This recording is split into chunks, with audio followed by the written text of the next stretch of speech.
rate of reaction. لما بنتكلم على السبيد بتاع الكار for example، فاحنا بنحسبها ازاي؟ الديستنس اللي الكار بتتحركها over time اللي بتتحرك فيه العربية. فمثلا لو الديستنس for example 10 كيلومترز في 1 hour، يبقى السبيد is equal to 10 كيلومتر per hour. بالظبط كده الكيميكال رياكشنز، الرياكتنس بتتحول لبرودكتس. فduring a reaction concentration of reactants decreases. Concentration of reactants decreases.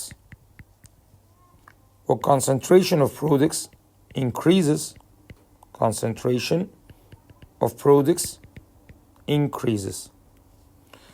فلو احنا قسنا change in concentration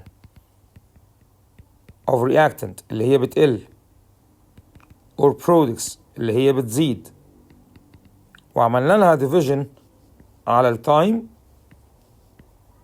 يبقى احنا كده جبنا speed of chemical reaction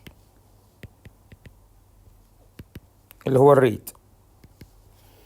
اليونتس بتاعت الريت of chemical reaction بتبقى ايه؟ change in concentration بتبقى مول دي m power negative 3 عشان دي concentration اللي هي مول per cubic decimeter، والتايم لو بالسكند يبقى الريت مول دي m power negative 3 second minus 1.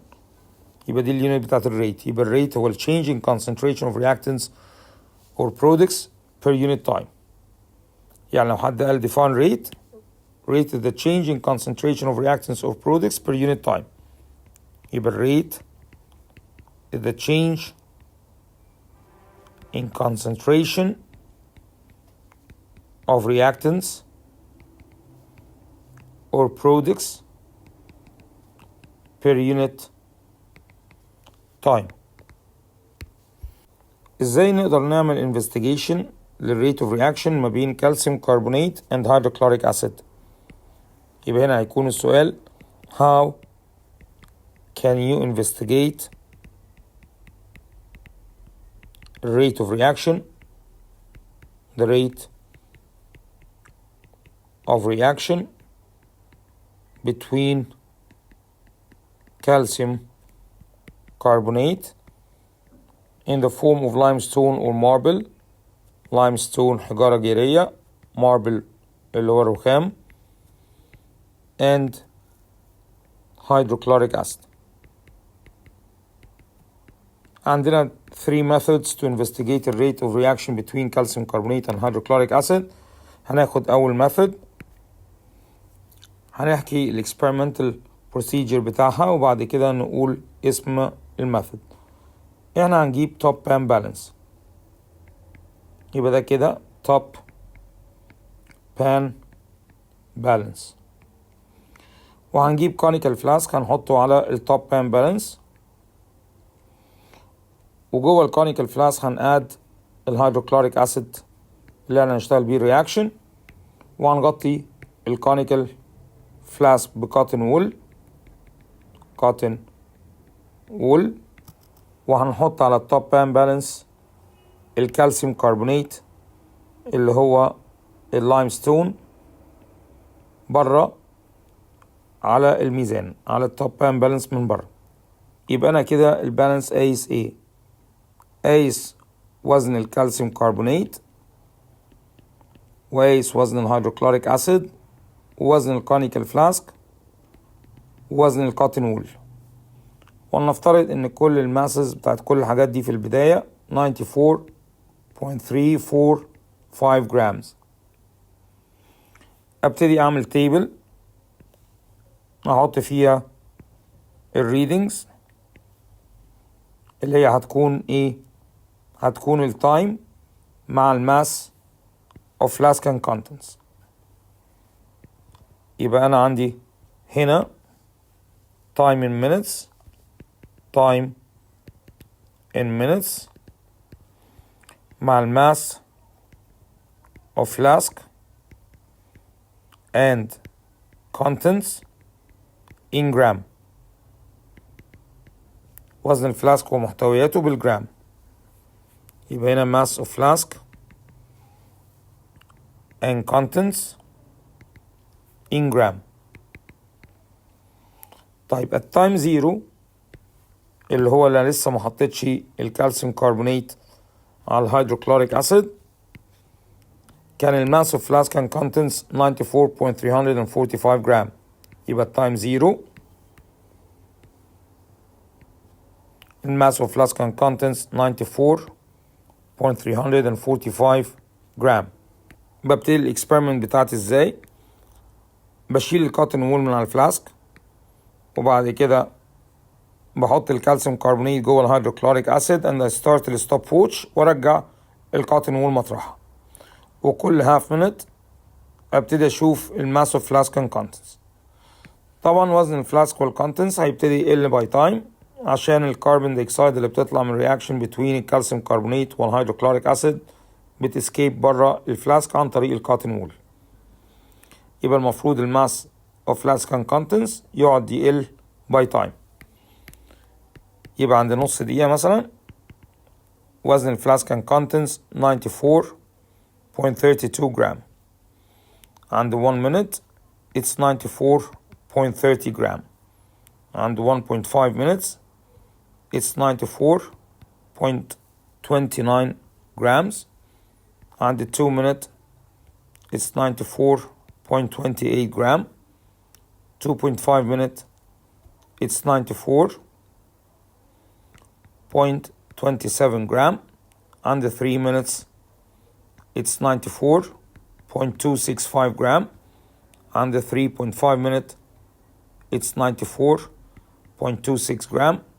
Under 4 minute it's 94.255 gram. Under 4.5 it's 94.25 gram. Under 5 minute it's 94.25 برضو. Under 5.5 it's 94.25. وبكده يبقى عند ال 4.5 minute الرياكشن stopped. عرفت منين الرياكشن stopped؟ ان الماس اوف فلاسك and contents stop decreasing. وده معناه ان either hydrochloric acid or calcium carbonate is used up. في واحد منهم خلص. either hydrochloric acid or calcium carbonate is used up. طيب بناخد النتائج اللي احنا طلعناها من الاكسبيرمنت وبنعملها بلوتنج على الجريد. بيبقى بالنسبة لي الاكس اكسس هو التايم in minutes والواي اكسس هو الماس اوف فلاسك and contents in gram. يبقى هنا التايم in minutes على الاكس اكسس، وعلى الواي اكسس الماس اوف فلاسك and contents in grams.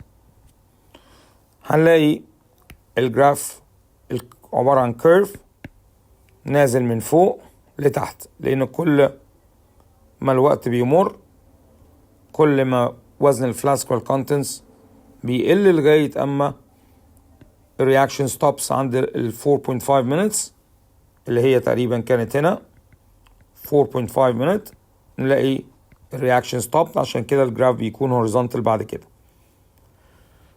طيب لو انا جيت قلت مثلا انا عاوز عند تايم تي عاوز احسب الريت، اعمل ايه؟ بروح بالمسطرة طالع على الكيرف وعامل تانجنت. يبقى انا اجيب المسطرة بتاعتي واعمل تانجنت التايم تي اهو كده، واروح واخد y2 minus y1 over x2 minus x1.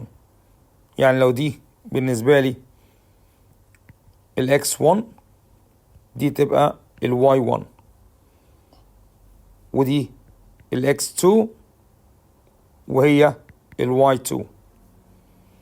يبقى هتبقى السلوب عند البوينت t at time t اللي هو الريت ما هو السلوب هو هنا الريت is equal to y2 minus y1 over x2 minus x1. احسب السلوب يبقى هو ده الريت. طب ليه السلوب هو الريت؟ لان ال y2 minus y1 هو ال change في الماس of flask and contents. change in mass of flask and contents. فلو عملنا له dividing على ال x2 minus x1 اللي هو ال change in time يبقى احنا كده جبنا ال rate of reaction سرعة التفاعل. يبقى سرعة التفاعل rate of reaction بتيجي من أي mass مع time graph mass of flask and contents مع time بإن احنا بنعمل dividing y2 minus y1 على x2 minus x1 عشان نجيب السلوب ده هو الريت. طيب الطريقة دي من الانفستيجيشن هتبقى اسمها ايه؟ هتبقى اسمها measuring the mass of flask and contents at regular time intervals. يبقى الطريقة الأولى to investigate the rate of reaction between calcium carbonate and hydrochloric acid is by measuring the mass of flask and contents at regular time intervals. By measuring the mass of flask and contents at regular time intervals. At regular time intervals يعني بقيس وزن الفلاسك ومحتوياته في أوقات زمنية محددة اللي هي كل نص دقيقة. دي كده الطريقة الأولانية للانفستيجيشن. طيب في شوية questions على الطريقة دي. For example لما يقول لي what is the purpose of the cotton wool. What is the purpose of the cotton wool. ليه أنا كنت حاطط الكوتن وول على النك of the flask. الكوتن وول prevent the loss of acid by spraying. يبقى هنا to prevent the loss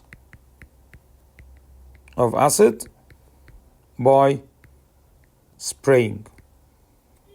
وفي نفس الوقت to allow carbon dioxide gas to escape. To allow carbon dioxide gas to escape. طيب لو كان السؤال how using the cotton wool increases the accuracy of the investigation. How using the cotton wool increases the accuracy of the investigation. هنقول ايه في الحالة دي؟ هنقول it prevents the loss of acid by spraying. It prevents the loss of acid by spraying. Without the cotton wool, the decrease in mass of flask and contents would be great. Without the cotton wool, the decrease in mass of flask and contents would be great. طيب why does the mass of flask and contents decreases with time? Why does the mass of flask and contents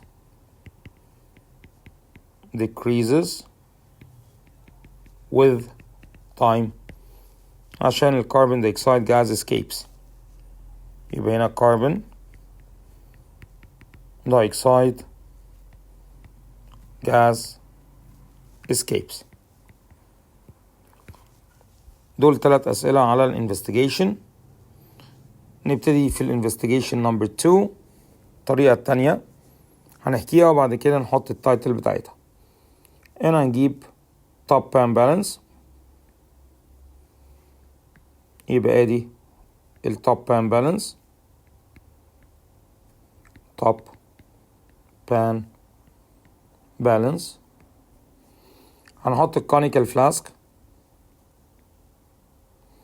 اللي جواه الهيدروكلوريك، يبقى ادي الهيدروكلوريك اسيد جوه الكونيكال فلاسك، كونيكال فلاسك، وهنحط الكوتن وول على النك بتاع الفلاسك، وبعد كده نحط الكالسيوم كربونات او اللايمستون على البالانس، وفي زرار على البالانس بيريسات الميزان to 0، يبقى ريسات to 0، بيبقى عليه letter T واسمه تير، يبقى تير البالانس to 0 يعني ريسات to 0، وبكده يبقى البالانس الوزن عليه 0.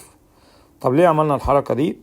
عشان لما نبدأ الرياكشن between الكالسيوم كربونات والهيدروكلوريك اسيد، فالرياكشن يريليز كربون دايوكسيد جاز، فوزن الفلاسك يقل على الميزان، فالميزان يقرا لي وزن الكربون دايوكسيد بالنيجاتيف، فلما يديني قرايه بالنيجاتيف يبقى انا افهم ان في كربون دايوكسيد وزنه 0.13 جرام escaped. يبقى اي قرايه تطلع بالنيجاتيف على التوب بان بالانس يبقى ده وزن الكربون دايوكسيد. يبقى لما يديني مثلا 0.17 جرام يبقى ده وزن الكربون دايوكسيد، اللي هو معناه ان وزن الفلاسك نقص 0.17 جرام، يبقى 0.17 جرام دي وزن الكربون دايوكسيد اللي خرجت. هنا بنعمل تيبل، ادي تيبل،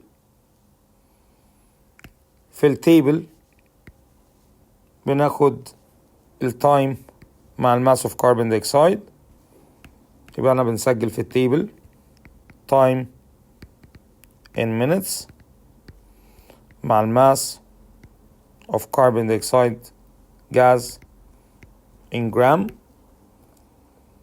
التايم 0 في البداية خالص هيكون الماس of carbon dioxide الزيرو. عاوزين نبدأ الاكسبيرمنت، بنشيل الكوتن وول ونحط كالسيوم كربونات جوه الهيدروكلوريك اسيد اللي في الفلاسك، ونستارت الستوب ووتش ونرجع الكوتن وول، ونبتدي بقى every half a minute نبتدي نعمل recording للماس of carbon dioxide escaped اللي هو بيبقى نيجاتيف على الميزان، يعني بنقرأ على التوب بان بالانس وزن الكربون دايوكسيد بالنيجاتيف، بس بنسجله في التيبل طبعا بالبوزيتيف.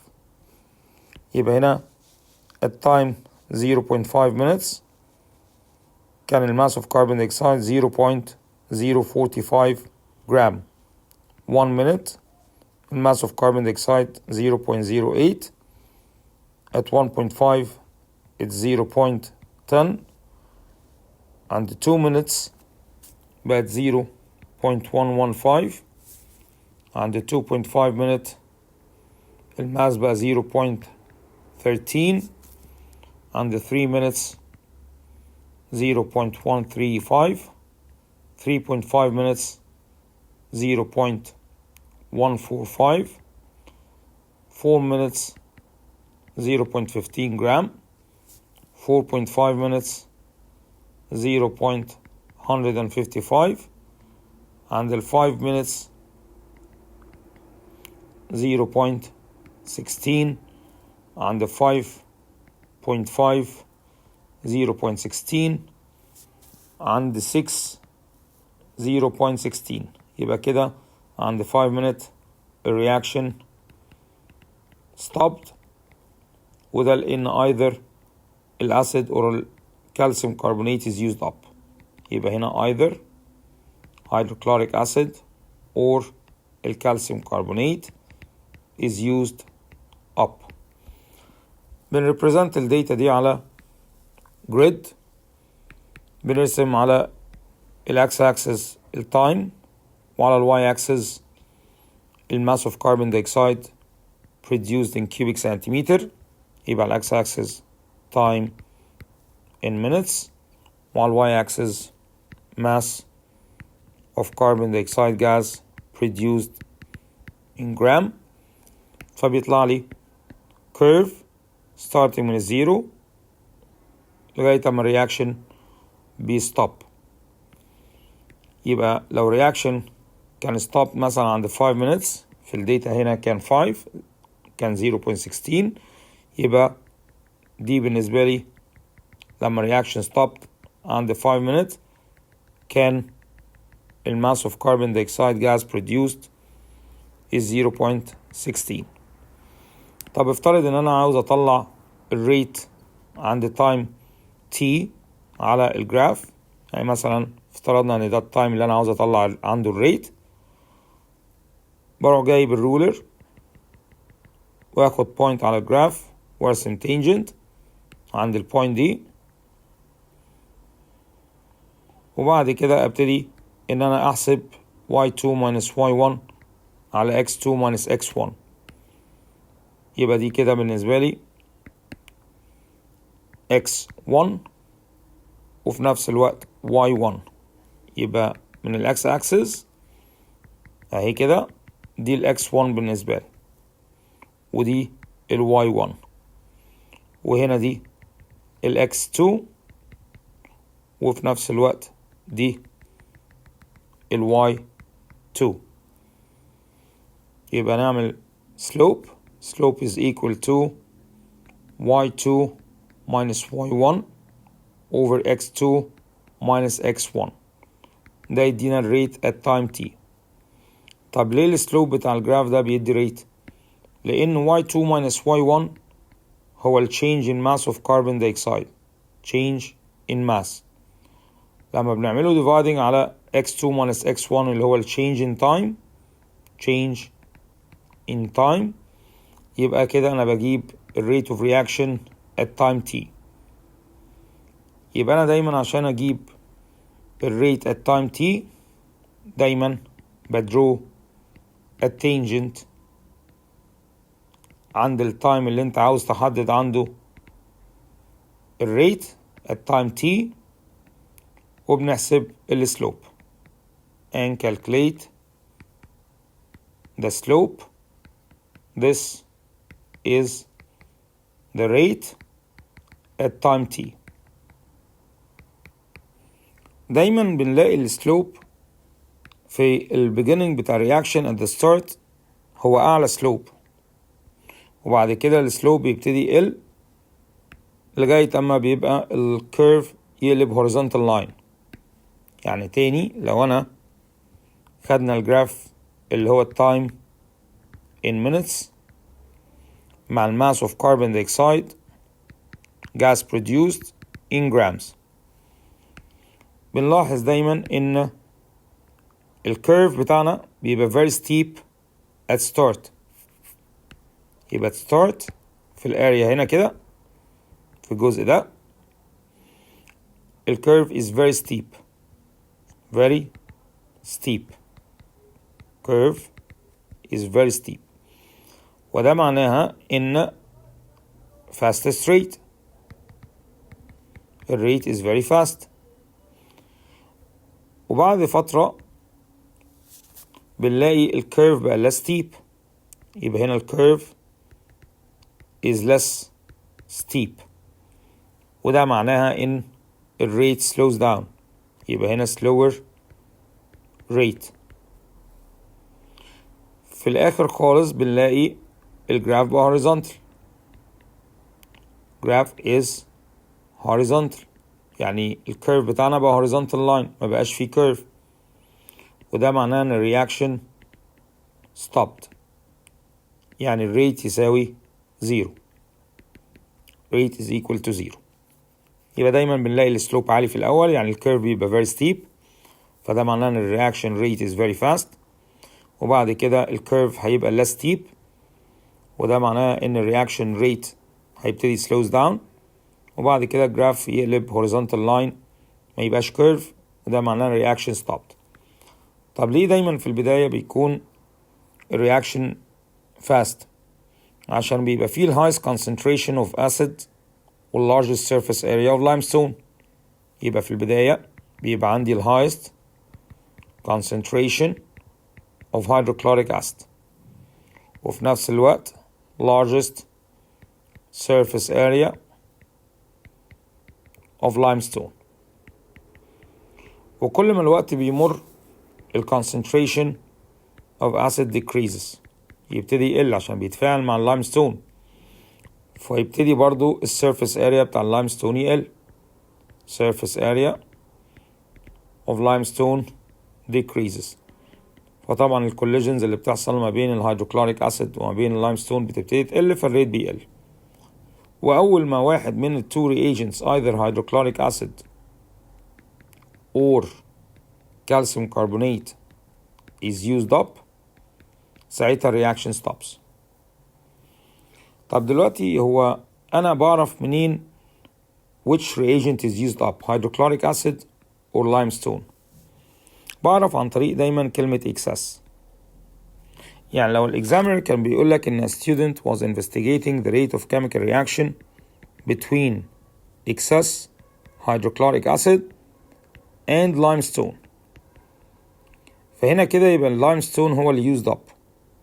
يبقى نقدر نقول إن الرياكشن هنا stopped، reaction stopped because limestone is used up.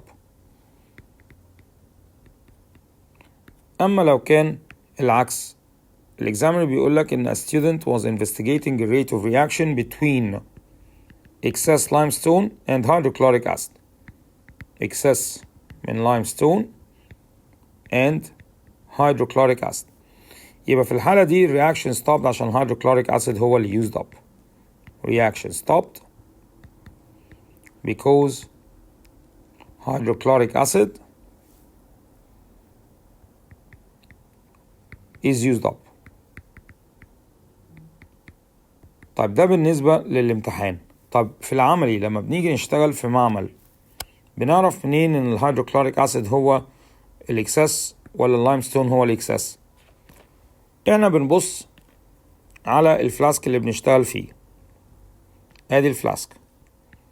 في البداية طبعا الهيدروكلوريك اسيد وهو بيتفاعل مع الكالسيوم كربونات بيكون فيه بابلز اوف كاربون دايوكسيد. لو البابلز وقفت وما فيش لايمستون يبقى ده معناه ان الهيدروكلوريك اسيد هو الاكسس ويبقى اللايمستون يوزد اب. يبقى هنا if bubbles stop no limestone يبقى ده معناها ان الهيدروكلوريك اسيد is in excess واللايمستون اللي هو الكالسيوم كربونات هو اللي used up. اما لو الفلاسك اللي احنا شغالين فيه بصينا عليه لقينا البابلز ستوب واللايمستون از فيزيبل يبقى كده الهيدروكلوريك اسيد هو اللي يوزد اب. يعني انا دلوقتي في البدايه بيكون معايا هيدروكلوريك اسيد وكالسيوم كربونات وبيطلعوا بابلز، لقيت البابلز ستوب وقفت، بس بصيت جوه الفلاسك لقيت لايمستون يبقى هنا اللايمستون is visible. limestone is visible. افهم من كده ايه؟ افهم من كده ان اللايمستون هو الاكسس والهيدروكلوريك اسيد is used up. يبقى اللايمستون is in excess والهيدروكلوريك اسيد is used up. دي كده كانت الطريقة التانية للinvestigation of reaction between calcium carbonate and hydrochloric acid بان احنا كنا بنقيس الماس of carbon dioxide gas produced at regular time intervals. يبقى هنا by measuring the mass of carbon dioxide produced at regular time intervals. عندنا طريقة تالتة للانفستيجيشن ان احنا بنقيس الفوليوم بتاع الكربون دايوكسيد gas produced at regular time intervals. طيب بتتعمل ازاي؟ وبعد كده نكتب التايتل. بنجيب كونيكال فلاسك، والكونيكال فلاسك هنحط فيه هيدروكلوريك اسيد HCl وهنقفله برابر بانك، وهيكون في فتحة opening في الرابر بانك معديين منها delivery tube موصلين على جاز سيرنج عشان نكولكت الكربون دايوكسيد جوه الجاز سيرنج ونبتدي نقيس الفوليوم بتاع الكربون دايوكسيد gas produced at regular time intervals. يبقى هنا عندنا جاز سيرنج متوصل على الكونيكال فلاسك عن طريق دليفري تيوب، ده كده جاز سيرنج، وبنعمل graduation عليها متدرجة، يعني بيبقى فيها تدريج 1 2 3 4 1 2 3 4 1 2 3 4 1 2 3 4. يبقى كده احنا بنجيب كونيكال فلاسك وقافلينه برابر بانك، موصلين دليفري تيوب على جاز سيرنج، دليفري تيوب على جاز سيرنج. وأول ما نحب نبدأ الرياكشن نفتح الرابر بانك ونقعد اللايم ستون ونفتح الستوب ووتش ونقفل كويكلي الرابر بانك عشان خاطر نمنع الكربون دايوكسيد ان هو escape، او ان احنا to minimize the amount of carbon dioxide gas escaped. حتى لو even انت مش تعمل prevention completely للكربون دايوكسيد ان هو escape، انت بتمينيمايز ال volume of carbon dioxide gas which escape the flask by placing الرابر بانك quickly. بعد كده طبعا بنعمل تيبل بنكولكت فيه الداتا بتاعتنا. التيبل بيكون الداتا بتاعتنا التايم in minutes مع volume of carbon dioxide gas produced in cubic centimeter، time in minutes مع volume of carbon dioxide gas produced in cubic centimeter. at time 0 في بداية الاكسبيرمنت قبل ما احط الكالسيوم كربونات على الهيدروكلوريك اسيد اللي هو التايم 0، كان volume of carbon dioxide gas collected في الجاز سيرنج الزيرو. عدى بعد كده لما حطيت الكالسيوم كربونات جوه الفلاسك مع الهيدروكلوريك اسيد وقفلت بالرابر بانج، وعدى هاف مينت سجلت القراية كانت 40 كيوبيك سنتيمتر. بعد كده another half minute كانت القراية 55، يبقى عند 1 بقت 55، عند 1.5 بقت 63. بعد كده سجلت القراية تاني، تسجل القراية كل نص دقيقة half minute. at 2 minutes كانت الفوليوم 68، 2.5 minutes كانت 70، at 3 minutes كانت 71، 3.5 72، 4 minutes 73، 4.5 minutes 74، 5 minutes 75. عند ال 5.5 هتبقى 76، وال 6 هتبقى برضو 76. يبقى هنا عند ال 5.5 76، وعند ال 6 minute 76، وعند ال 6.5 برضو 76. يبقى هنا الرياكشن stopped. وطبعا الرياكشن stopped ليه؟ عشان either hydrochloric acid or limestone اللي هو الكالسيوم كربونات is used up. فاحنا بعد كده بنروح نبلوت الريزلتس على الجريد. بيبقى على الاكس اكسس التايم، وعلى الواي اكسس الفوليوم اوف كاربون دايوكسيد. يبقى هنا التايم in minutes، وعلى الواي اكسس بيبقى الفوليوم of carbon dioxide gas in cubic centimeter. فبيطلع curve starting من الأوريجين، يقعد الفوليوم يزيد لغاية اما الرياكشن ستوب، فتلاقي الفوليوم يثبت. طبعا من الجراف المفروض ان التايم 5.5 رياكشن ثبت عند 76 كيوبيك سنتيمتر. يبقى هنا كده عند التايم 5.5 minutes الفوليوم على الواي اكسس كان 76 كيوبيك سنتيمتر. وبرضو لو انا عاوز احسب الريت عند تايم تي بطلع على البوينت corresponding على الكيرف للتايم تي، وابتدي بعد كده ارسم تانجنت واجيب change في الواي اكسس اللي هو y2 minus y1 على change في الاكس اكسس x2 minus x1. يبقى دي بالنسبة لي x1 y1 ودي كده x2 ودي y2. يبقى هنا y2 minus y1 over x2 minus x1 ده يديني السلوب اللي هو ريت. طب ليه السلوب هنا ريت؟ عشان y2 minus y1 ده اللي هو الchange in volume of carbon dioxide gas in cubic centimeter. فلو عملت لها dividing على ال x2 minus x1 اللي هو change in time يبقى احنا كده جبنا ال rate of reaction. دلوقتي ايه الفرق ما بين calculate the rate و calculate the average rate؟ يعني لو انا عندي جراف اهو كده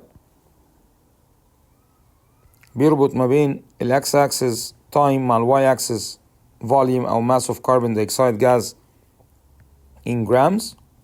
يبقى احنا هنا عندنا على ال x axis ال time in minutes وال y axis ال mass of carbon dioxide gas in gram او ال volume of carbon dioxide in cubic centimeter. volume of carbon dioxide gas in cubic centimeter. والكيرف بتاعنا اهو. وبالظبط نفس الكلام في الجراف التاني. ادي جراف اهو بتاعنا time in minutes على x axis مع الماس of carbon dioxide أو volume of carbon dioxide gas. لو الإكزامينر طلب منك to calculate الريت at time t ده اللي احنا بنطلع وبنرسم زي ما اتفقنا تانجنت بالمسطرة وبعد كده بناخد y2 minus y1 على x2 minus x1. يبقى لو أنا الطلب مني إن أنا أحسب ريت at time t بطلع بالمسطرة أرسم تانجنت عند البوينت اللي على الكيرف عند التايم t وأجيب منها y2 minus y1 over x2 minus x1. يبقى كده أنا جبت السلوب at time t. يبقى هنا y2 y1 x2 x1 يبقى السلوب اللي هو الريت is equal to y2 minus y1 over x2 minus x1. ده لو طلب منك تحسب الريت at time t. أما لو هو قال لك calculate the average rate in for example 2 minutes. لو قال لي calculate the average rate in 2 minutes أروح أنا رايح على ال 2 minutes على x axis وأروح مطلع straight line للجراف على الكيرف بتاعي وبعد كده أروح على ال y axis وأشوف الإيه وأشوف الماس أو الفوليوم of carbon dioxide. يبقى وليكن كانت التايم مثلا 2 minutes ولقينا إن الفوليوم 60 كيوبيك سنتيمتر. يبقى ده معناه إن الافريج rate is equal to إيه؟ بنعمل dividing لل 60 over 2. 60 over 2 تطلع 30 كيوبيك سنتيمتر لو هو كان volume of gas per minute أو لو هي بالماس هتبقى 30 جرام per minute. ده اسمه average rate. ليه اسمه average rate؟ لأن المفروض إن ال rate of reaction changes as time proceeds. كل ما الوقت بيمر في التفاعل كل ما ال rate of reaction بيتغير. وبالتالي بما إن احنا خدنا 60 كيوبيك سنتيمتر عملنا لهم dividing على 2 طلع لنا 30 كيوبيك سنتيمتر per minute فده average rate. لأن الريت كده كده بيتغير طول ما الوقت بيمر. الريت مش ثابت حتى ده كيرف. هو امتى الريت يبقى ثابت؟ لو كان straight line كان ساعتها يبقى الريت ثابت فعلا. لكن عشان هو كيرف فالريت كل شوية قاعد بيقل. فكون ان انا باخد يا ولاد الفوليوم بتاع الكربون دايوكسيد produce في 2 minutes واقسمها على 2 تطلع لي 30، يبقى 30 ده it's not a rate at 2 minutes. لا ده الافريج ريت in 2 minutes. ده الفرق ما بين الافريج ريت وجاست كلمة rate. عندنا بعد كده الفاكتورز affecting the rate of chemical reaction. يبقى هنا factors affecting rate of chemical reactions. عندنا أول فاكتور اللي هو surface area. surface area. لو الاكسبيرمنت بتاعت الكالسيوم كربونات مع الهيدروكلوريك اسيد اتعادت 3 مرات، مرة بلارج lumps كتل كبيرة وزنها 5 جرامز، دي الاكسبيرمنت الأولانية، واتعادت مرة تانية بعد كده بلامبس بس smaller lumps بس برضو وزنهم 5 جرامز، يبقى دول small lumps بس برضو عاملين 5 جرامز. واتعادت آخر مرة بباودر كالسيوم كربونات بس برضو الوزن بتاع الكالسيوم كربونات الباودر 5 جرامز، يبقى هنا باودر وزنه برضو 5 جرامز. من اللارج lumps للسمول lumps للباودر البارتيكل سايز decreases. particle size decreases. وطبعا التوتال surface area increases. total surface area increases. طب ايه علاقة الكلام ده بالريت؟ كل ما البارتيكل سايز بيقل فالتوتال surface area of calcium carbonate اللي هي exposed للcollision with hydrogen ion of acid اللي هو الهيدروكلوريك acid increases, so frequency of collisions increases, so rate of reaction increases. يبقى هنا ممكن نقول as particle size decreases total surface area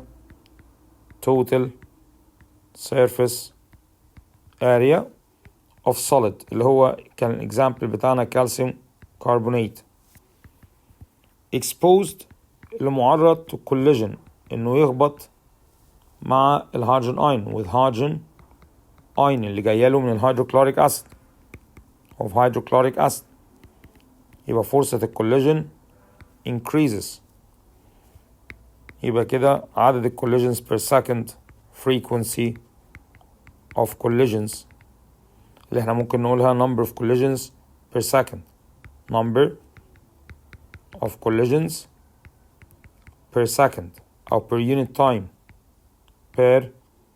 unit time increases. فاللي يحصل في الريت rate of reaction increases. rate of reaction increases. طيب الرياكشن اللي احنا كنا شغالين عليه اللي هو الكالسيوم كربونات solid مع الهيدروكلوريك acid to produce calcium chloride, water and carbon dioxide gas. لو الرياكشن دي اتعملت في 3 different experiments بس في experiment 1 و experiment 2 و experiment 3 كان نفس الماس 5 جرام في كل تجربة من الكالسيوم كربونات. الفرق بس ان في experiment number 1 كان الكالسيوم كربونات large lumps، experiment number 2 ال 5 جرام من الكالسيوم كربونات كانوا small lumps، وفي experiment number 3 ال 5 جرام كانوا powder.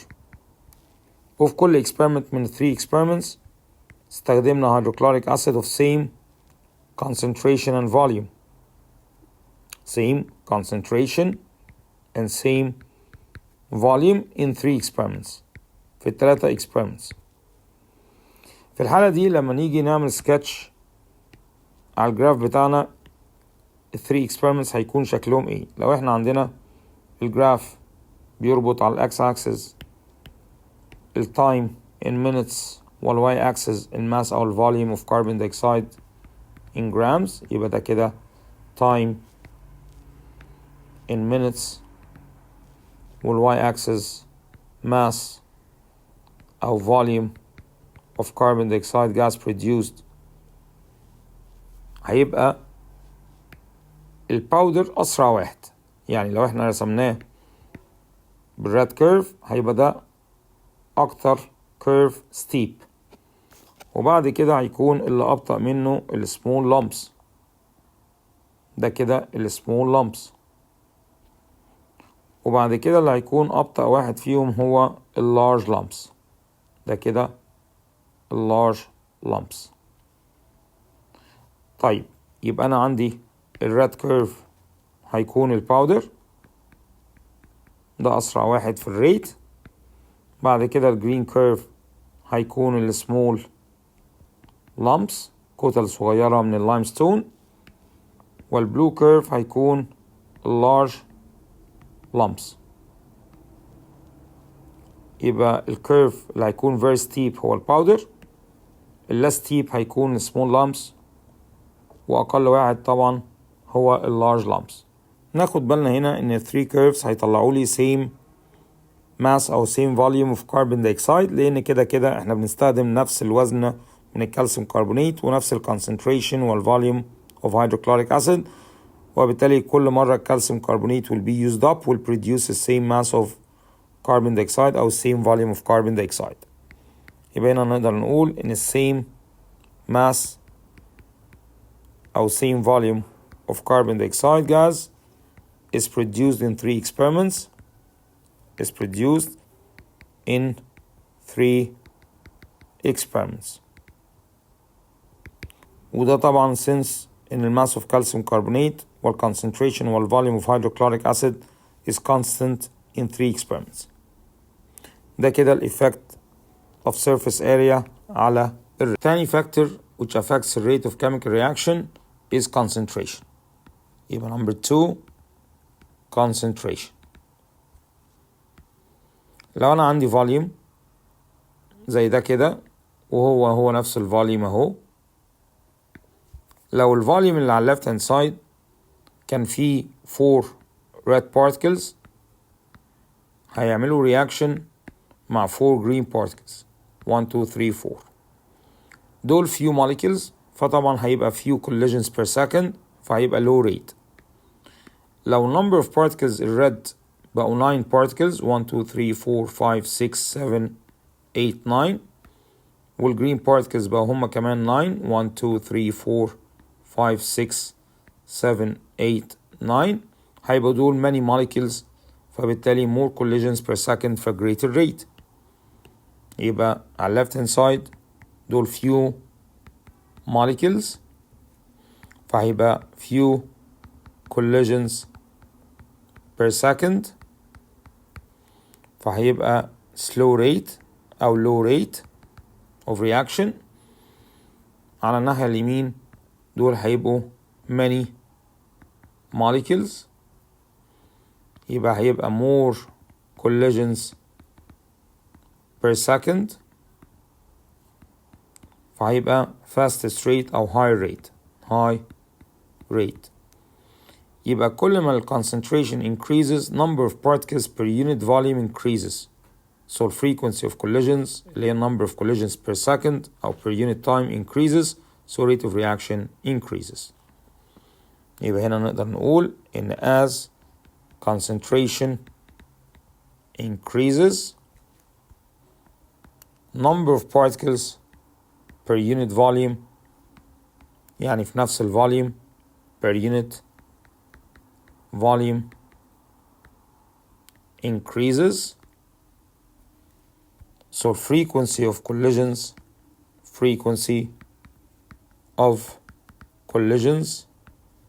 اللي هي number of collisions per unit time number of collisions per unit time increases, so rate of chemical reaction increases. So rate of chemical reaction increases.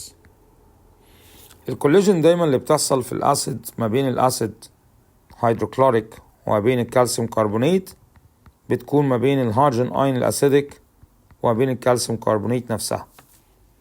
يبقى هنا as concentration of hydrogen ions increases, number of hydrogen ions per unit volume increases, so frequency of collision between hydrogen ions and calcium carbonate increases per unit time, so rate of chemical reaction between hydrochloric acid والlimestone increases.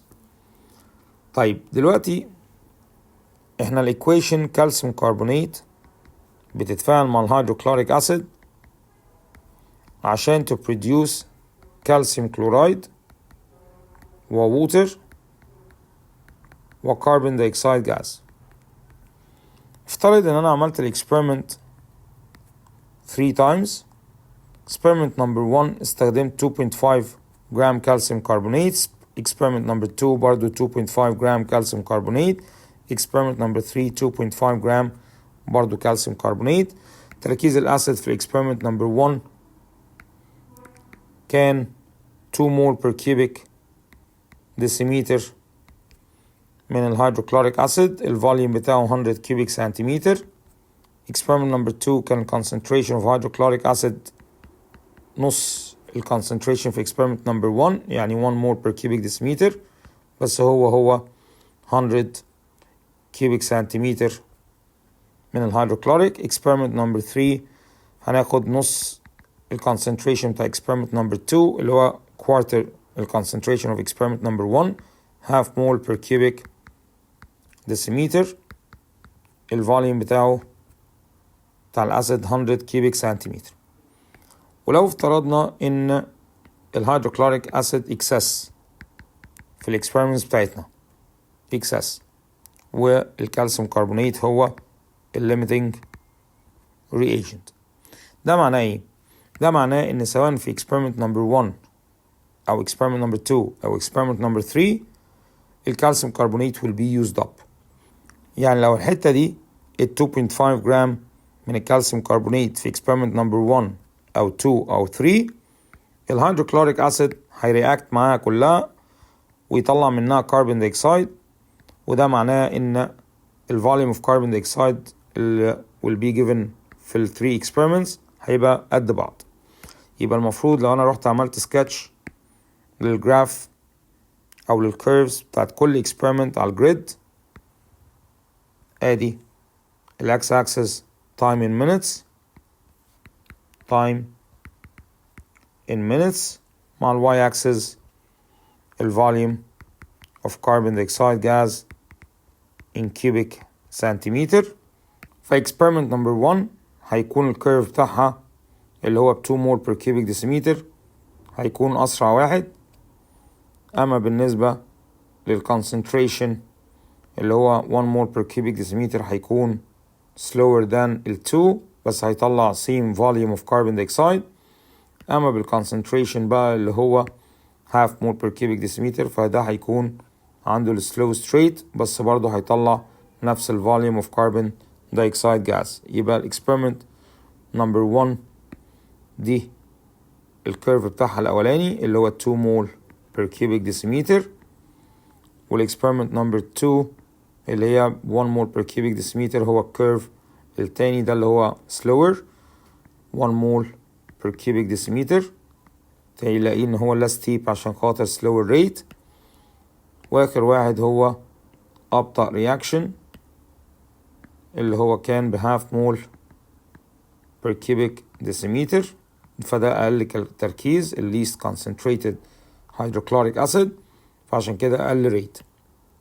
لكن كلهم طلعوا same volume of carbon dioxide gas same volume of carbon dioxide لأن كده ال 2.5 جرام سواء في experiment 1 أو 2 أو 3 will be used up لأن الهيدروكلوريك أسيد excess فهيخلص على الكالسيوم كربونات بغض النظر عن التركيز بتاعه هل هو 2 مول per cubic decimeter أو 1 مول per cubic decimeter أو half mole per cubic decimeter.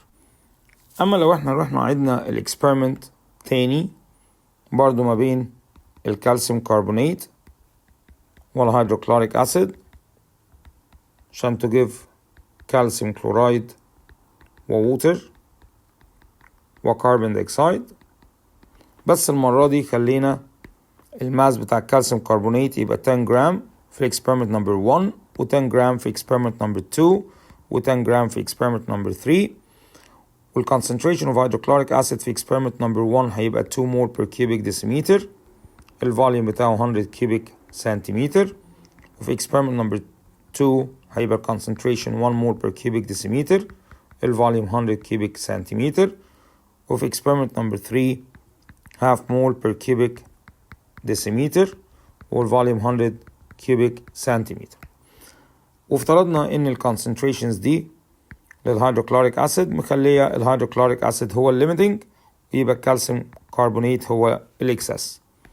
ده معناه ايه؟ ده معناه ان لو ادي ال 10 جرامز اوف كالسيوم كربونات وال 2 مولز اتفاعلوا مع الكالسيوم كربونات كله وطلعوا volume of carbon dioxide for example 2400 cubic centimeter، يبقى الاكسبيرمنت نمبر 2 لما تتعاد بنفس الوزن من الكالسيوم كربونات 10 جرام بس بهاف الكونسنتريشن، الاسيد في الحاله دي مش هيقدر يتخلص على ال 10 جرامز كلهم، امال هيتفاعل مع قد ايه منها؟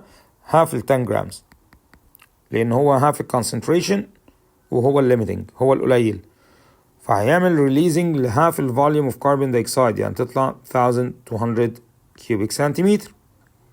ولو الاكسبيرمنت اتعادت اخر مره بالكونسنتريشن هاف مول بير كيوبيك ديسيمتر وهو الهيدروكلوريك اسيد هو الليميتنج، وبالتالي هيخلص على قد ايه من ال 10 جرامز؟ على كوارتر الماس بتاع ال 10 جرامز، يعني كوارتر ال 10، ويطلع كربون دايوكسيد 600 كيوبيك سنتيمتر.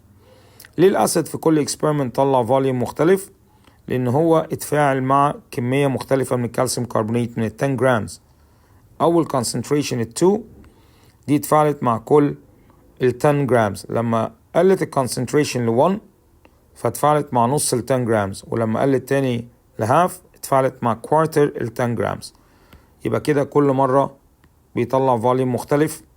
فلو رحنا رسمنا الكيرفز بتاعت الاكسبيرمنتس التلاتة على الجريد، وكان التايم in minutes على الاكس اكسس والفوليوم of carbon dioxide produced على الواي اكسس in cubic centimeter.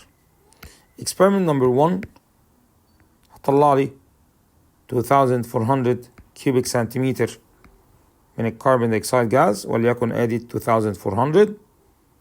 هنلاقي ان experiment number 2 اللي هي concentration 1 mole per cubic decimeter تطلع volume 1200 cubic centimeter من الكربون دايوكسيد، ونلاقي experiment number 3 مطلعة 600 cubic centimeter of carbon dioxide gas.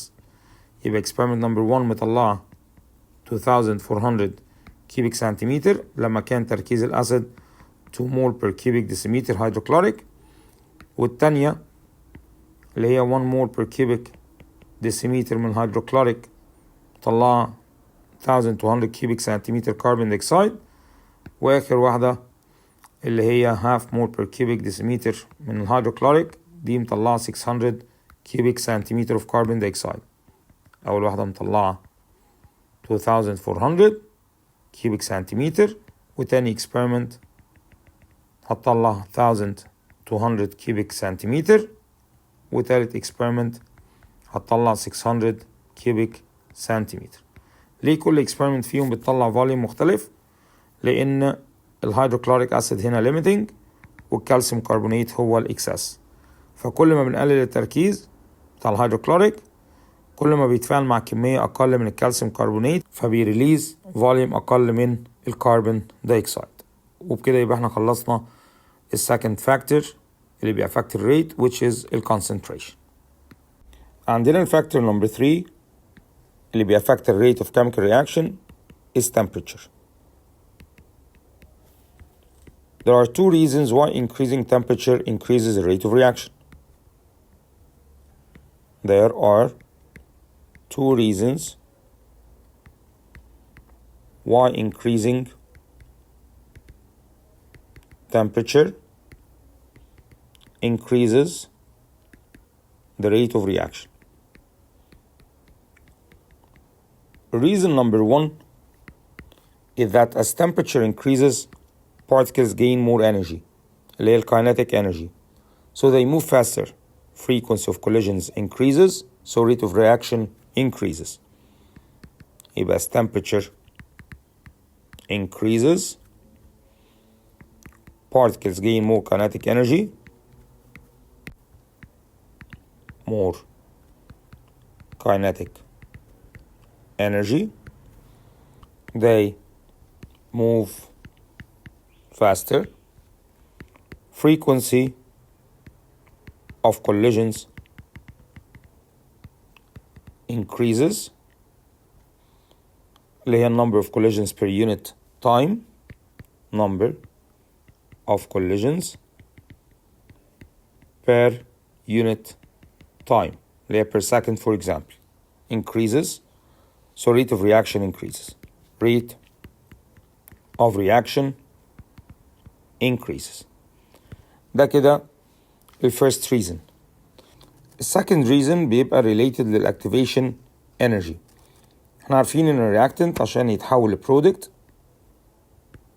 ده reactant، ده برودكت، محتاج ان هو يكون الكينيتيك انرجي بتاعت الرياكتنت molecules تكون greater than or equal الاكتيفيشن انرجي للرياكشن.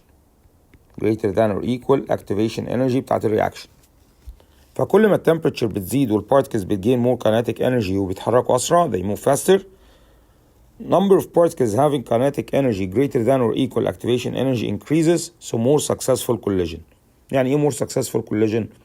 يعني البارتكل لما بتعمل colliding مع another particle بتعمل reaction لأن kinetic energy بتاعتهم بتبقى greater than or equal activation, so rate of reaction increases.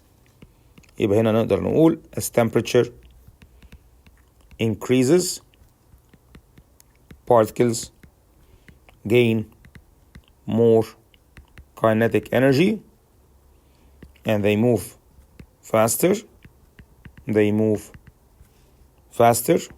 More particles have kinetic energy greater than or equal the minimum amount of energy needed for the reaction to start, which is the activation energy. Therefore, more successful collisions. يعني collisions هتعمل products. Collisions ما بين reactants will form products. Rate of reaction increases. Rate of reaction increases. طيب لو قلنا define the activation energy. Define activation energy. ايه activation energy? Activation energy is the minimum amount of energy that must be gained by molecules in order to react at collision. يبقى هنا minimum amount of energy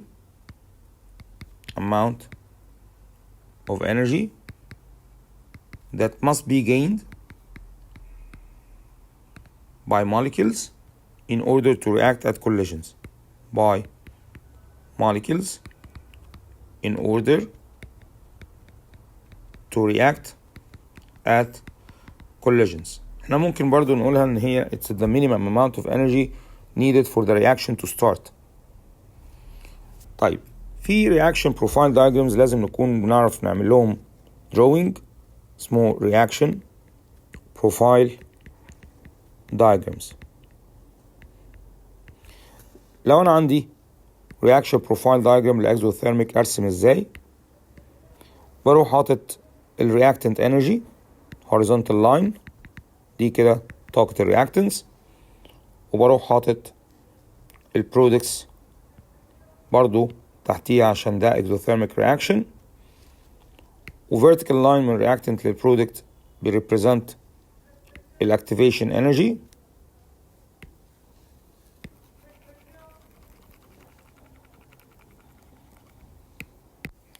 عندنا reaction profile diagrams.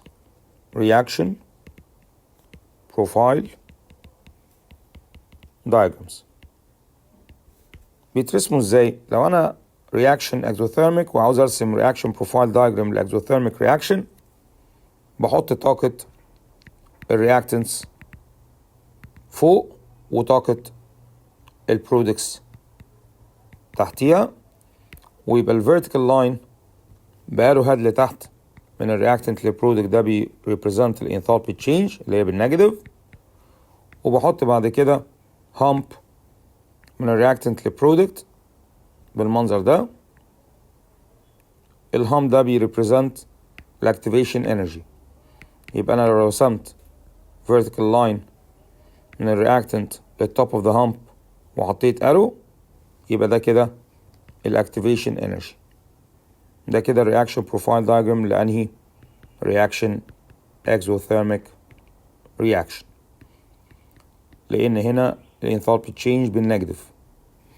طب لو انا هرسم رياكشن بروفايل دايجرام لاندوثيرميك رياكشن بروفايل دايجرام للاندوثيرميك هيبقى شبهه، بس هتبقى الانرجي بتاعه الرياكتنس هي اللي تحت والانرجي بتاع البرودكتس هي اللي فوق. يبقى ده كده طاقة الرياكتنس، واللي فوقيها ده كده هيبقى طاقة البرودكتس، والديفرنس ان انرجي between reactants and products كده بالارو هاد لفوق هو ده الدلتا اتش انثالبي تشينج اللي هي بالبوزيتيف، والطاقة من الرياكتنس للهامب للبرودكتس هو ده كده الاكتيفيشن انرجي. ممكن نحط هنا vertical line بارو هاد لفوق ونوصله على التوب اوف ذا هامب بالمنظر ده، يبقى ده represents الاكتيفيشن انرجي للرياكشن. كده ده الرياكشن بروفايل دايجرام للاندوثيرميك رياكشنز. يبقى ده اندوثيرميك رياكشن اسمه رياكشن بروفايل دايجرام. رياكشن بروفايل دايجرام. اما اللي فات ده فده الرياكشن بروفايل دايجرام بس الاكزوثيرميك رياكشن. هناخد بقى اكسبيرمنت جديدة هنشوف بيها الإفكت اوف تمبريتشر على الريت. عندنا مادة اسمها صوديوم ثايوسلفيت، صوديوم ثايوسلفيت. لما بيتحط عليها أي أسيد لايك هيدروكلوريك أو سلفيوريك أو نيتريك، هيدروكلوريك أسيد بتطلع 4 برودكتس: صوديوم كلورايد وووتر وسلفر دايكسايد جاز، سلفر دايكسايد ده جاز وسلفر ده سوليد. الصوديوم ثايوسلفيت اللي هو Na2S2O3 ده سوليوشن ملوش لون كارلس. لما يتحط عليه الهيدروكلوريك أسيد HCl ده سوليوشن برضو ملوش لون. كل 2 مول من الكلورايد مع 2 مول من الصوديوم دول يطلعوا 2 مول of صوديوم كلورايد وده سوليوشن كارلس، بلس 2 مول من الهيدروجين مع 1 مول من الأكسجين التلاتة دول هيفوم H2O liquid ملوش لون. 2 أكسجين الباقيين من التلاتة مع 1 من 2 سلفر they will form sulfur dioxide gas ده toxic gas. finally هيفضل 1 sulfur solid لونها يلو. السلفر للسوليد لونها يلو هتخلي السوليوشن يبقى cloudy، يبقى yellow sulfur make the solution go cloudy. Yellow sulfur causes the colorless solution to go cloudy.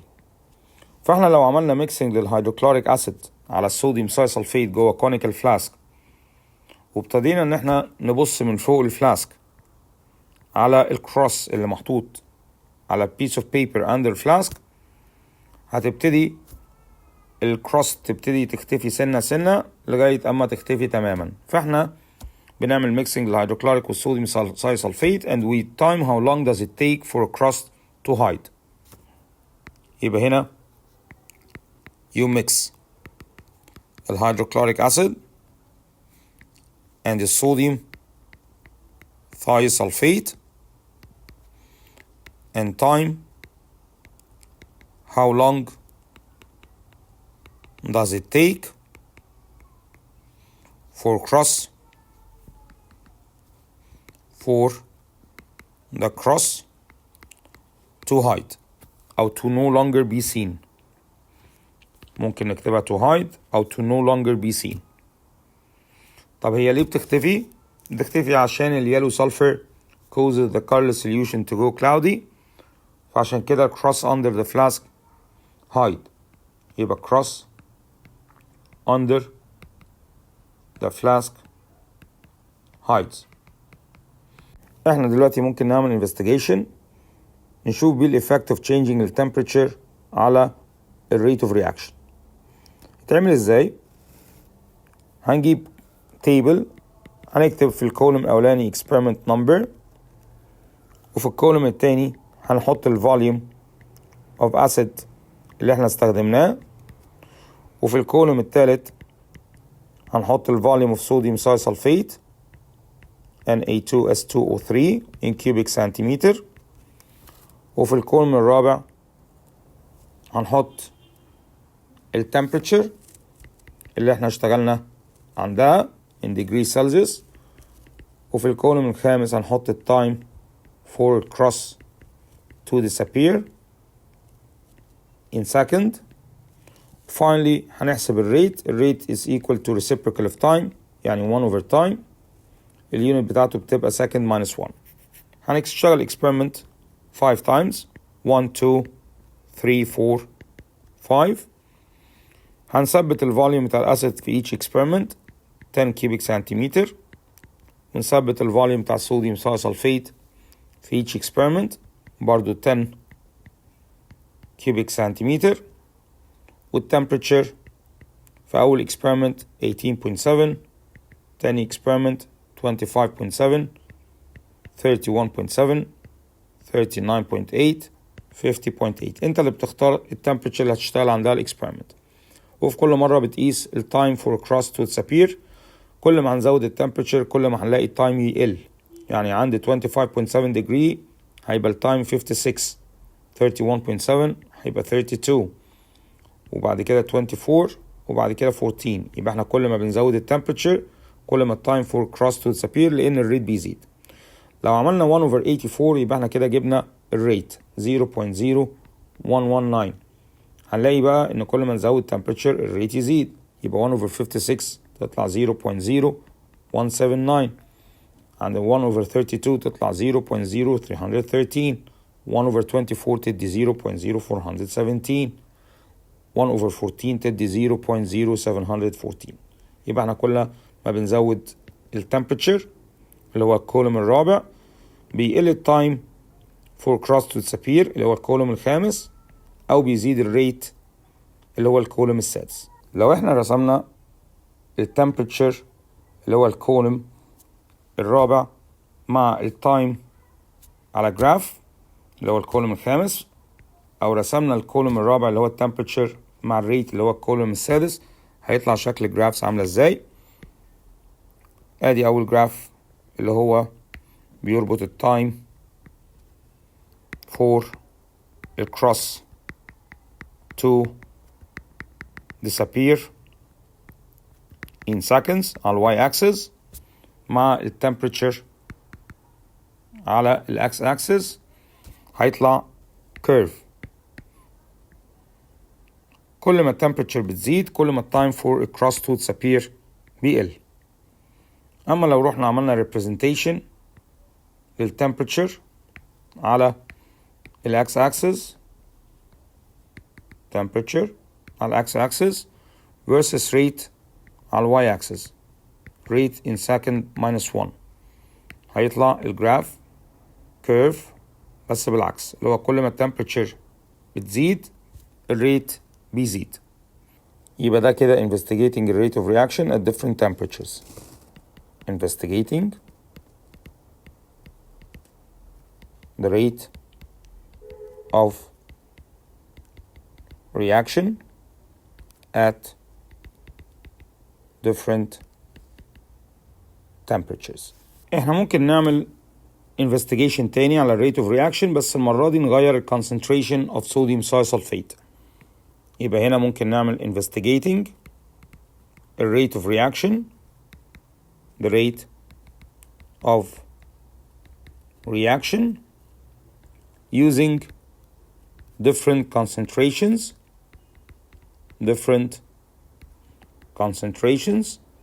of مادة الصوديوم ثايسلفيت. طب دي تتعمل ازاي؟ ده الاكسبيرمنت نمبر. هنعمل التجربة وليكن 6 times 1 2 3 4 5 6. هنثبت الفوليوم of acid في كل experiment. هنا 60 60 60 60 60 60. ونبتدي نغير الكونسنتريشن بتاع الصوديوم ثايسلفيت عن طريق الووتر. بتتعمل ازاي؟ بان انت بتقلل الفوليوم الصوديوم ثايسلفيت في كل اكسبيرمنت عن اللي قبليها وبتزود بداله ميه. يعني لو الاكسبيرمنت نمبر 1 عملتها ب 60 كيوبيك سنتيمتر صوديوم ثايسلفيت وزيرو ووتر، الاكسبيرمنت اللي بعديها تنزل 5 كيوبيك سنتيمتر من الفوليوم اوف صوديوم ثايسلفيت وتزودهم في الووتر بحيث ان يبقى التوتال 60. نفس الكلام في اللي بعديها تنزل 5 وتزود في الووتر. اللي بعديها نفس الكلام تنقص 5 من الصوديوم ثايسلفيت وتزودهم في الووتر. اللي بعديها تبقى دي 40 و20. والاكسبيرمنت الأخيرة تبقى 35 والفوليوم اوف ووتر يبقى 25. وفي كل مرة بتقيس التايم فور cross to disappear. time for cross to disappear in seconds. طبعا في أول تركيز هو أعلى تركيز هياخد منك أقل وقت، وبعد كده كل ما تركيز صوديوم ثايسلفيت بيقل كل ما التايم فور cross to disappear بيكبر من 49 بقى 55 61 87 110. طب لو أنا رحت جبت الريت اللي هو reciprocal of time اللي هو بالسكند ماينس 1، هنلاقي إن كل ما بنقل الفوليوم of sodium ثايسلفيت وبيقل التركيز concentration of sodium ثايسلفيت كل ما الريت بيقل. يبقى أعلى ريت في البداية 0.0238 وبعد كده 0.0204 0.0182 0.0164 0.0115 0.009. يبقى كل ما الكونسنتريشن بتاع الصوديوم ثايسلفيت بتقل لانك بنقلل الفوليوم بتاع الصوديوم ثايسلفيت ونزود قدامها الميه، كل ما التايم فور cross to disappear بيكبر فالريت بيقل. احنا ممكن نروح نرسم جراف مره الكونسنتريشن اوف صوديوم ثايسلفيت versus التايم ومره concentration of sodium thisulfate versus الريت. يبقى concentration of sodium thisulfate دي اللي هي percentage concentration، وعلى الواي اكسس بنرسم التايم for cross to disappear in second to disappear in second. فبنلاقي ان يطلع لنا curve يعني معناها ان كل ما التركيز بتاع الصوديوم ثايسلفيت بيزيد التايم فور cross to disappear بيقل. ولو انا رحت على الاكس اكسس حطيت الكونسنتريشن of sodium thisulfate اللي هي percentage concentration versus الريت in second minus 1، هنلاقي ان هي طالعة straight line من الأوريجين بتقول ان كل ما بيزيد concentration of sodium thisulfate بيزيد الريت and they are directly proportional. يبقى هنا rate is directly proportional to concentration. Rate is directly proportional to concentration. طيب احنا حسبنا percentage concentration بتاع الصوديوم ثايسلفيت ازاي من التيبل، لان التيبل ما فيهوش concentration اصلا. percentage concentration of sodium thisulfate بتتحسب ازاي؟ بتيجي في الاكسبيرمنت نمبر 1 عشان تحسب percentage بتاعت concentration of sodium thisulfate تقول انا حطيت 60 كيوبيك سنتيمتر صوديوم ثايسلفيت على توتال ما بين الصوديوم ثايسلفيت والووتر اللي هو 60 بلس 0 يعني 60، وتعمل multiplying by 100 تطلع 100%. طب لو أنا عاوز أحسب ال percentage concentration of sodium thiosulfate in experiment number 2 نعملها ازاي؟ احنا حطينا volume of sodium thiosulfate 55 على التوتال اللي هو الصوديوم thiosulfate والووتر 55 plus 5 يعني يطلع برضو 60 ونعمل multiplying by 100 يطلع ال percentage of sodium thiosulfate اللي هي 91.7%. وهكذا لو experiment number 3 عاوزين نحسب ال percentage concentration of sodium thiosulfate يعني حطينا 50 cubic centimeter على total 60 اللي هي 50 cubic centimeter sodium thiosulfate و 10 cubic centimeter water يبقى التوتال 60 ونعمل multiplying 100 فدي طلع لنا 83.3%. دي طريقة حسبة ال percentage concentration في experiment 1 2 3 وطبعا زيها 4 و 5 و 6. في ريمارك مهمة جدا على الاكسبيرمنت. الريمارك دي بتقول ايه؟ بتقول ان لو عندي في اكسبيرمنت من الاكسبيرمنتس استخدمت فلاسك السايز بتاعه كبير وجيت غيرت في اكسبيرمنت تانية على فلاسك صغير الاكسبيرمنت مش هتبقى fair comparison. ليه؟ لانك لما تحط مثلا total 50 cubic centimeter من صوديوم thiosulfate والهيدروكلوريك اسيد في الكونيكال فلاسك اللي السايز بتاعه لارج هياخدوا دبث صغير جوه الفلاسك، في حين ان لو هما نفس الفوليوم وحطيتهم جوه سمول سايز فلاسك هياخدوا دبث كبير. طب الدبث بتاع السوليوشن هيفرق في ايه؟ الدبث بتاع السوليوشن هيفرق في كمية السلفر اللي هتخفي العلامة. في دلوقتي كروس محطوط على بيبر تحت الفلاسك، لو احنا استخدمنا لارج فلاسك الدبث بتاع السوليوشن هيبقى صغير وده معناها ان كمية سلفر كتيرة محتاجة عشان خاطر to hide the cross. يبقى هنا هيبقى larger amount of sulfur needed to hide the cross. اما لو كان بنستخدم small size flask فهنحتاج كمية سلفر اقل عشان to hide the cross وبكده مش تبقى نفس كمية السلفر في ال two experiments وبكده مبقتش fair comparison. يبقى في الفلاسك اللي يكون large size ده large flask هتحتاج كمية سلفر أكتر larger amount of sulfur is needed to hide the cross لأن الدبث أصلا صغير فالفيزيبيليتي بتاعت الكروس تحت الفلاسك واضحة. أما بالنسبة للسمول سايز فلاسك small size conical flask ده هيكون كمية السلفر فيه أقل يبقى smaller amount of sulfur is needed to hide the cross and since the two experiments فيهم different amount of sulfur فمبقتش كده fair comparison. دي remark number 1. remark number 2 لازم يكون الفوليوم التوتال بتاع الصوديوم ثايسلفيت والاسيد والووتر ثابت في كل الاكسبيرمنتس. يبقى برضو for fair comparison غير ان يبقى السايز of flask same. احنا قلنا من شوية عشان يبقى fair comparison لازم يبقى same size of flask. لازم يبقى بنستخدم same total volume من الأسيد مع الصوديوم ثايسلفيت Na2S2O3 والووتر. يعني لو experiment مثلا حطينا 60 كيوبيك سنتيمتر من الأسيد و60 كيوبيك سنتيمتر من الصوديوم ثايسلفيت وزيرو ووتر يبقى يطلع التوتال 120. experiment التانية احنا خلينا الأسيد زي ما هو 60 بس خلينا الفوليوم الصوديوم ثايسلفيت 55 و5 كيوبيك سنتيمتر ووتر وده عشان خاطر يطلع التوتال 120 كيوبيك سنتيمتر. طب ليه لازم يكون التوتال فوليوم في الاكسبيرمنتس كلها 120 ثابت؟ عشان الفوليوم بتاع الاسيد لما يكون 60 في 120 توتال فوليوم يكون سيم كونسنتريشن. يبقى هنا انا بحافظ على الكونسنتريشن بتاعت الاسيد في الاكسبيرمنتس كلها. لان لو في اي اكسبيرمنت غيرت التوتال فوليوم وليكن مثلا حطيت 50 وهنا بدل ما تحط 10 حطيت 15 فالفوليوم بقى 125 كيوبيك سنتيمتر 125. في الحالة دي الكونسنتريشن بتاع الصوديوم ثايسلفيت اتغير والكونسنتريشن اوف اسيد كمان اتغير، وكده ما بقيتش fair comparison.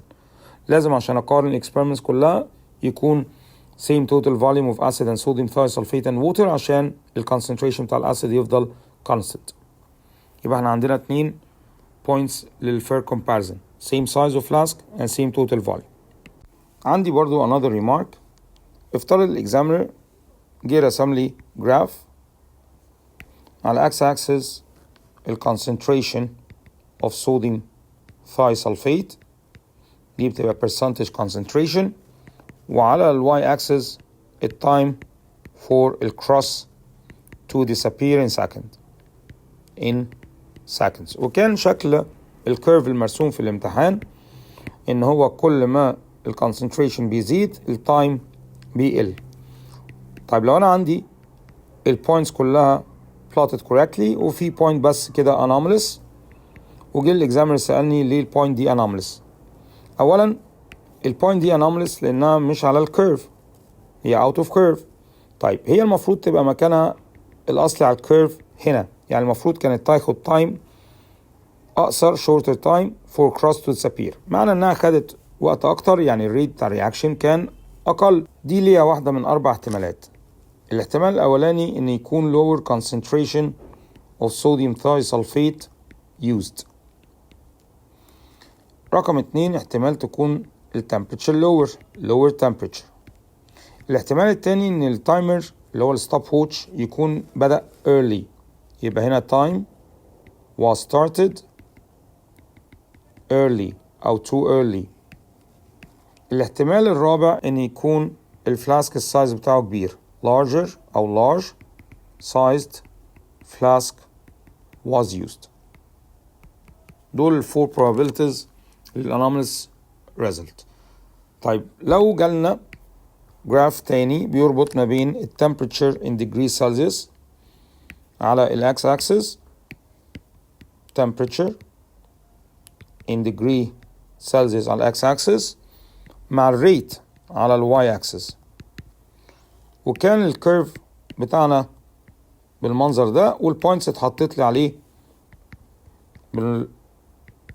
بالشكل ده، والبوينتس ابتدت تبقى الريدنجز بتاعتها anomalous عند التمبريتشرز العالية. وجيت سألت ليه عند التمبريتشرز العالية الريدنجز بتبقى less accurate. الحقيقة ان عند الهاي تمبريتشر بيبقى reaction rate سريع، يبقى reaction is very fast، وده معناه ان ال time for cross to disappear would be very small. يبقى time for ال cross to disappear would be very small، وده معناها ان ال percentage error in measuring time is greater at higher temperature. يبقى هنا ال percentage error in measuring time is greater at higher temperature. يبقى كل ما التمبريتشر تكون higher كل ما percentage error in measuring التايم يكون أكبر. وفي نفس الوقت at higher temperature دايما بيبقى فيه more heat loss to the surrounding.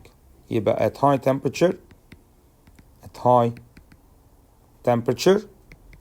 there is more heat lost to the surrounding. الاتنين factors دول يخلوا عند الهاي تمبريتشر نلاقي البوينتس تبقى anomalous، تلاقيها بره الكيرف خالص. نمبر 1 عشان خاطر الرياكشن بيبقى very fast، فالتايم for cross to disappear هيبقى very small، وده يخلي percentage error in measuring التايم يكبر. وفي نفس الوقت بيحصل heat loss to surrounding أكتر، فعشان كده values بتبقى less accurate. عندنا بعد كده factor number 4 which affects the rate of reaction هو factor pressure. والpressure ده بالنسبة للجازز. فلو أنا عندي cylinder زي دي كده cylinder والبستن بتاعها أهو وفي جازز جوه، وليكن مثلا عندي 4 molecules لونهم يلو، ادي 1 2 3 4 و 2 molecules blue، ادي 1 ادي 2.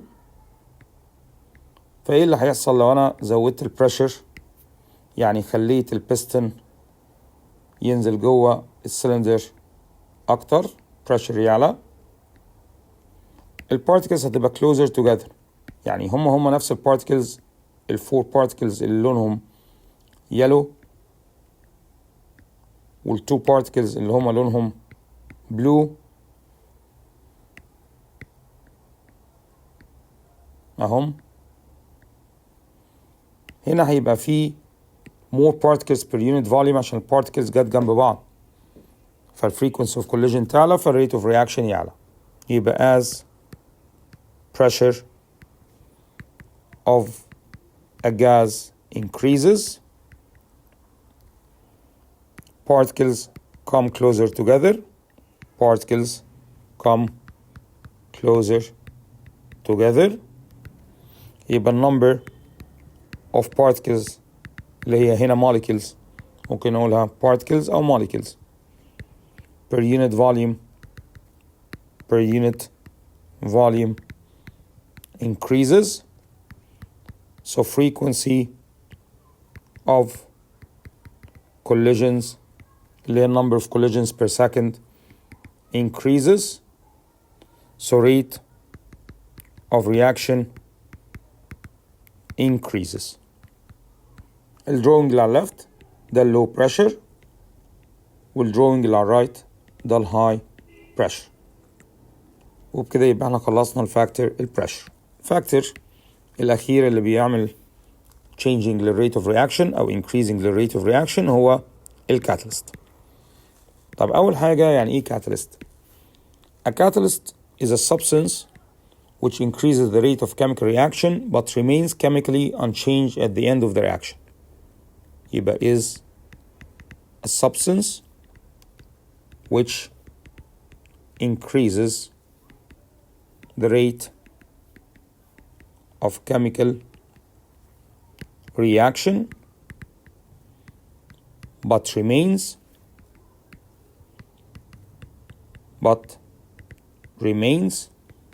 chemically unchanged at the end of the reaction. معنى الكلام ده ان الكاتاليست ممكن during reaction يتغير من substance X ل substance Y، بس في نهاية التفاعل يرجع تاني substance X. يبقى هو بيدخل substance X يزود الريت اوف رياكشن، فduring reaction ممكن يتحول لسubstance Y، وبعد كده في نهاية التفاعل يرجع زي ما هو X برضو. طب دلوقتي how catalyst works to increase the rate. يبقى هنا how catalyst works. لو عندنا reaction exothermic for example، ودي ال energy of reactants ودي ال energy of products، ال kinetic energy بتاعت ال reactants لازم تعدي قيمة معينة اللي هي ال activation energy عشان تقدر تتحول ل products. دي بالنسبة لي ال activation energy للreaction without using a catalyst. يبقى دي activation energy without a catalyst. كل اللي بيعمله الكاتاليست ايه بقى؟ الكاتاليست بيدي alternative pathway with lower activation energy. يعني بدل ما انا يكون الكاينيتيك انرجي بتاعتي لازم تكون high enough انها تعدي الاكتيفيشن انرجي without using a catalyst، يروح الكاتاليست مديني alternative pathway اللي هو ده with lower activation energy. يبقى دي كده الاكتيفيشن energy with a catalyst. يبقى الكاتاليست works ازاي؟ catalyst works by providing an alternative pathway with lower activation energy. By providing an alternative pathway with lower activation energy. ممكن نكتب بعد كده so that more collisions are likely to be successful. So that more collisions are likely to be successful.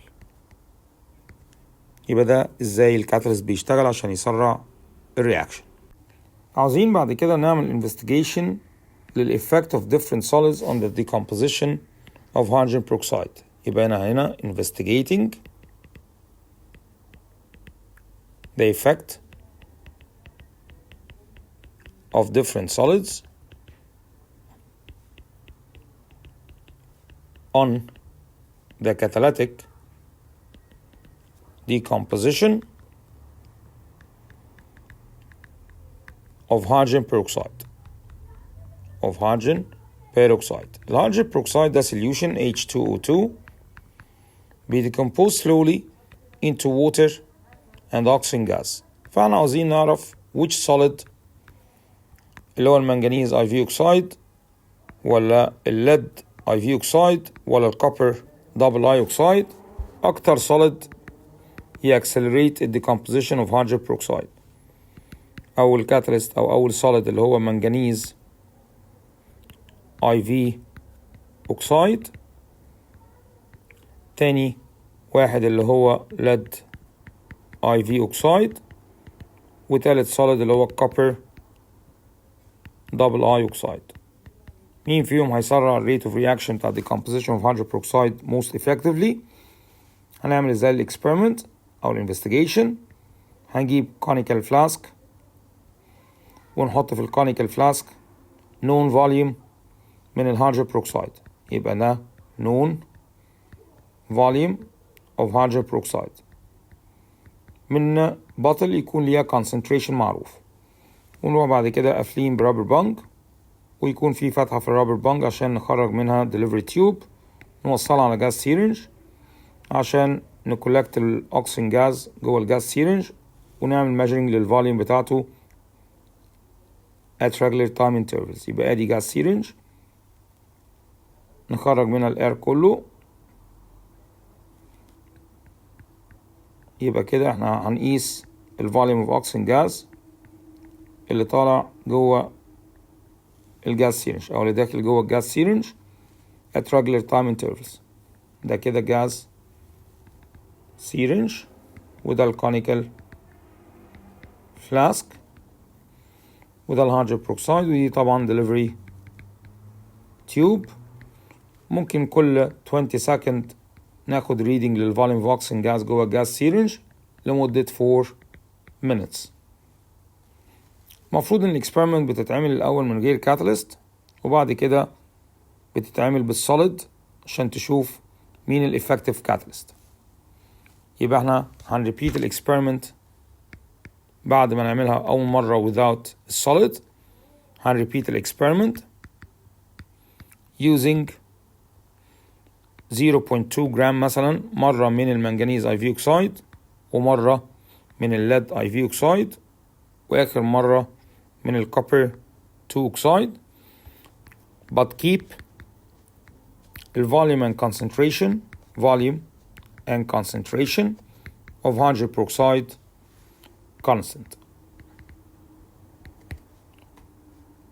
بنسجل طبعا ال amount of oxygen produced every 20 seconds for 4 minutes وبنعمل بعد كده plotting لجراف volume of oxygen versus time.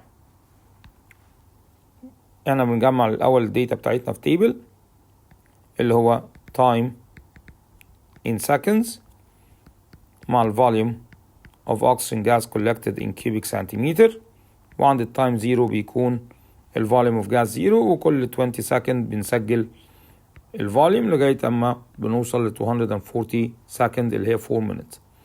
وبعد كده بنروح نعمل plotting للريزلتس على جريد مرة للمنجنيز IV oxide ومرة للليد IV oxide ومرة للكوبر 2 oxide.